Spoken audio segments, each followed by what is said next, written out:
dahil tambay na at natingga yung mga laruan natin. Itong si Nimrod, palitan natin yung mga idol. Tingga na sila mga idol. Ito na yung kung natin tactical na PCP natin.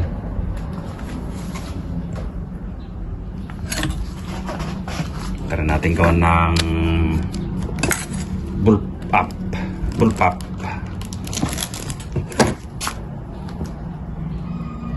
Yung gagamitin natin mga ito, karton. Este gagawing pattern pala, hindi siya kahoy. Ang gawin natin PVC, pero ito yung PVC na makapal, PPR, makapal mga idol. Sakto siguro itong butas nito para sa tube tank. So, pattern lang yung kukunin natin mga idol.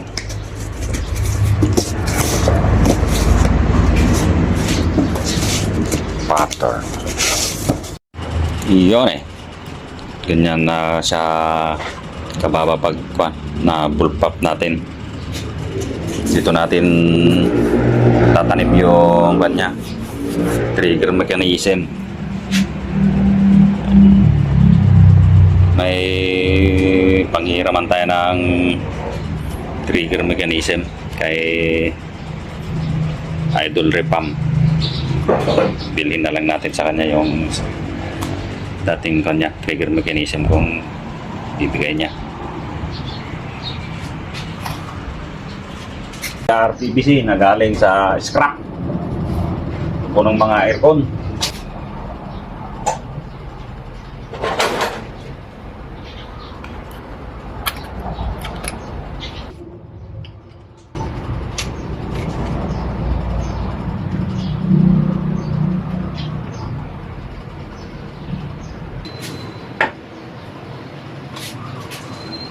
Naliplan yung gato natin mga idol.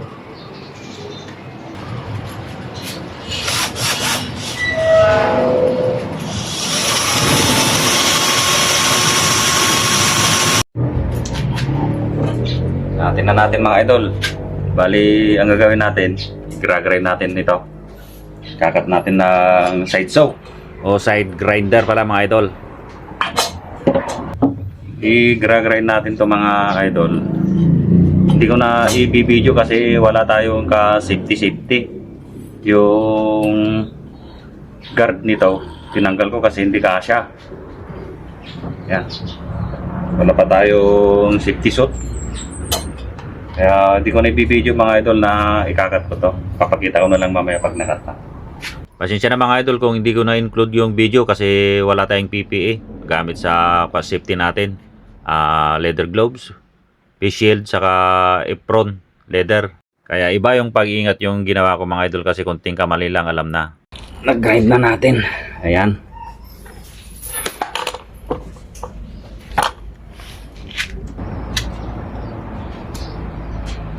Ganito mangyayari pa nga idol pag wala tayong mga safety gear. Mas maganda pa, kaya hindi ko na binidyo kasi wala tayong ganong gamit na for safety natin. Kasi lalo na to, wala siyang guard. Pagkakaroon ng konting kamali lang, aksidente. Kaya payo ko lang mga idol, advice ko lang, pag gagamit tayo ng grinder dapat complete lahat yung mga kanya safety guard. Tapos tayo naman yung leather na guantes, tapos yung leather mantle para hindi matalsikan kasi mainit din ito at face shield saka sunglasses para sa mata. Gagawin nating bullpup. Sakto lang yung butas ng mga idol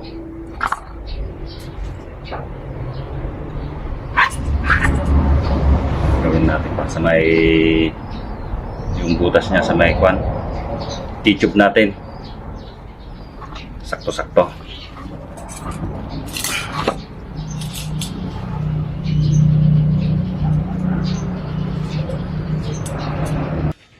I-grind ko lang idol yung pagpepistuhan ng regulator gauge saka sa may receiver gauge.